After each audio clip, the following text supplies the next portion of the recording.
ሲጫወቱ እሱ ልጅ የኔ ነው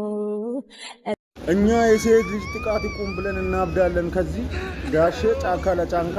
ያንቀባረራት ነው ልጅቷ ህፃን ልጅ 18 ዓመት ሞልቷታል ግን ታያንቺ እናቱ ብትማር ይሻልሻል በይታይ ጥሩ አይደለም ትምህርት በዚህ ሰዓት ብዙ ነገር አላማ ሊኖርሽ ይገባል ነገ ሴት ልጅ ጥቃት ብለን መጫወታችን ምንም ትርጉም የለውም ግን ልጁ መጠየቅ አለበት ጭንቅላት ካላችሁ መጠየቅ አለበት ይሄ ምን አስነክቷት ነው ህፃን ልጅ ትመስለኛለች ዝም አትበሉ ሼር ኮፒ ሊንክ ሪፖስት አድርጋችሁ ለሚመለከተው አካል አንድ ህፃን ልጅ እንታደግ